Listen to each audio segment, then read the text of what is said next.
ultimate destination and the right destination for these kids is with their family or relative sponsors.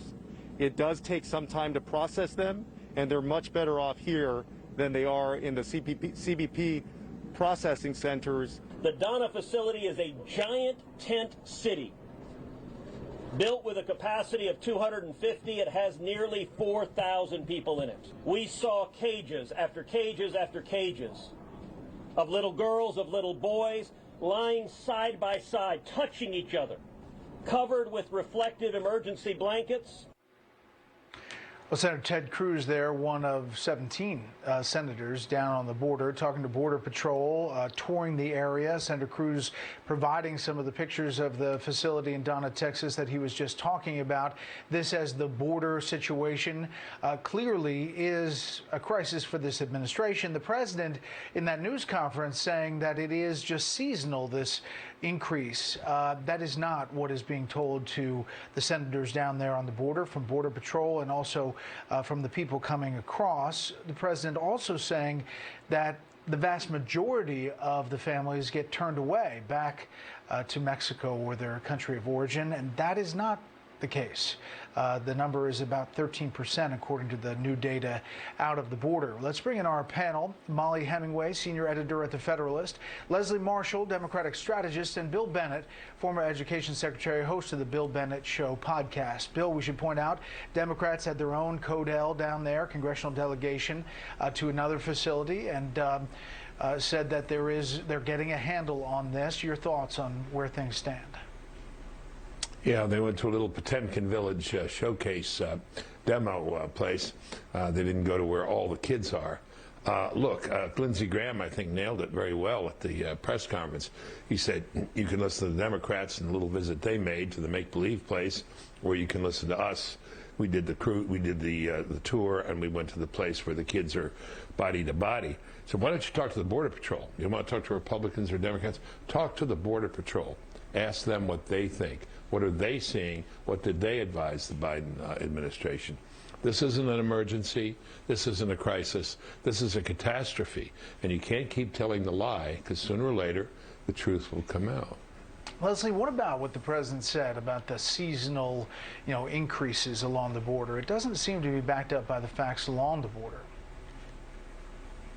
Well, actually, for 17 years, we've had people coming to our border, largely in January, February, and March. We do have an increase. The increase that we haven't been seeing, and the numbers that we're seeing now, Brett, are specifically children that are unaccompanied, the unaccompanied minors. Now, according to CBP, the migrant families, about 41% of those are being sent back. But here's the problem. Whether it's today or for 17 years, whether it's a Democrat in the office or a Republican, the problem is our legislation and our asylum laws, because you have to come to our border in order to apply for asylum. And as you heard President Biden talk about, he is working with, hopefully, Congress, both Democrats and Republicans, to change that. We won't see people coming from their countries if they're able to apply for asylum in those countries, if we're also able to give aid to those countries, and why are they leaving their countries if we can assist in that problem, because we're never going to stop people from coming here if we don't address that.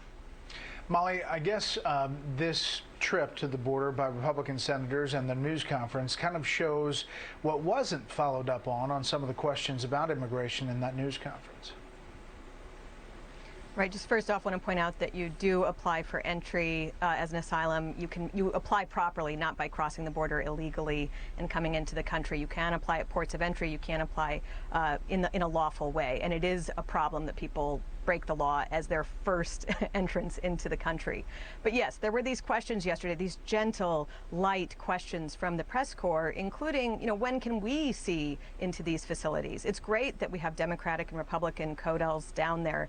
It's great that you're getting a little bit of information, but journalists need to see. Biden said that he was going to wait until he could kind of clean up the situation and then let journalists in. That's inappropriate. And for a media that claimed to care so much about press freedoms to not be screaming bloody hell about their lack of access to these facilities is quite incriminating for them.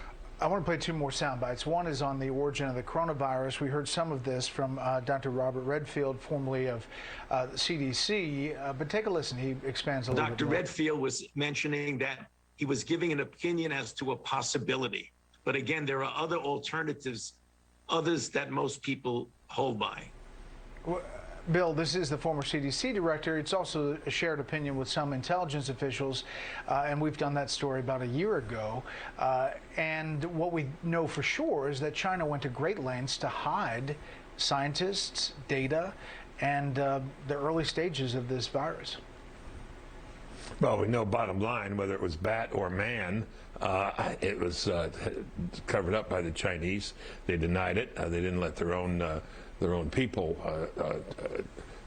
travel, so that it was a total cover-up and deception by them. But what do you know? I mean, here's a virologist, Dr. Redfield, who says the previously so-called Wuhan virus may be the Wuhan virus. That is, it may have come from that laboratory. Do we really think that the Chinese are above doing this sort of thing? When do we wake up? President Trump tried to wake us up to the intentions of the Chinese, and you know, I think that one way or another, they are responsible. All right, panel, stand by if you would. Well, that's a big topic, the filibuster, whether it sticks around or not. We're back with our panel. Leslie, the talking point is that it's being abused. You know, the last session was Democrats with dozens and dozens and dozens of filibusters, including one on an African-American senator from South Carolina's crime reform bill.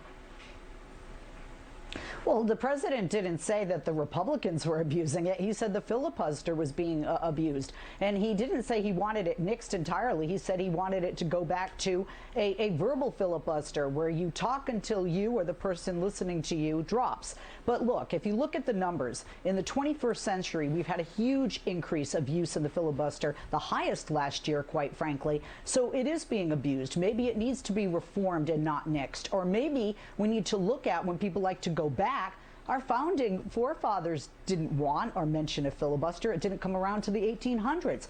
So what do we want as a nation? The nation, the voters say we want both sides to work together to get things done. And I'm not sure that the filibuster helps to do that. And some people would say, obviously, nixing the filibuster doesn't either. But maybe we should look at the verbal filibuster, or at least reforming our current filibuster usage, because it has been abused and increasingly used. Well, if it changes from 60 votes, the whole thing's out the door, and essentially the Senate becomes the House, Molly. Yeah, and I'm just struck by what a dramatic moving of the goalposts we have here. We were told by the Biden campaign and by the propagandists who now comprise major media that Joe Biden was a moderate, that he wanted to unify the country. Well, half the country is Republican. There are plenty of Republicans in the Senate who would love to work with Democrats on an infrastructure bill or an immigration bill or anything. The idea that Joe Biden needed to be elected because he was the big moderating influence who could unify the country, but he can't get his agenda through unless he rams it through violently over the will of half the country, really is at odds with what we were told throughout the whole year. Yeah, Bill, one of the things they want to push through, Democrats do, is infrastructure, to Molly's point, and taxes in there. The new Transportation Secretary, Pete Buttigieg, talking about one tax they're considering. How about that, Bill? Yeah, well, here it comes. So we're going to get this, and we're going to get more, and we're going to get more taxes.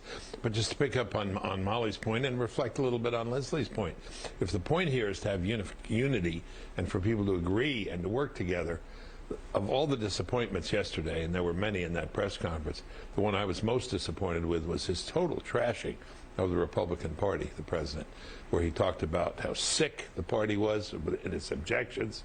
Maybe there won't be a Republican Party in 4 years. May have waited 64 days for a press conference, and that may have been a long time, but it was pretty short to eliminate the plausibility, the decency, the sense of, some kind of standing of a major political party. That is really bad. I ran out of time. I'm going to do quick winners around the horn. Molly, you first.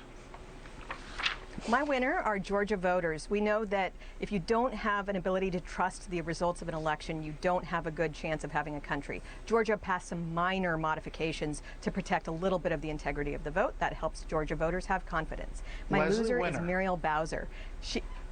I'm going to just winners. I'm just doing winners, but Muriel Bowser, she squeezed in there. Okay, Leslie, winner. Molly's winner was my loser, but my winner is the Boulder Police Department. They responded so quickly, and quite frankly, I believe that there would have been more carnage if not, and I thought it was admirable that they used the handcuffs from Officer Talley to apprehend the suspect. All right, quick winner, Bill. Yeah, that's right. But listen to me, listen closely. Democrats, Henry Cuellar at the border and local Democrat officials at the border telling the truth about what's going on. Please note that I praise Democrats. All right. Thank you. Thank you, panel. Have a great weekend.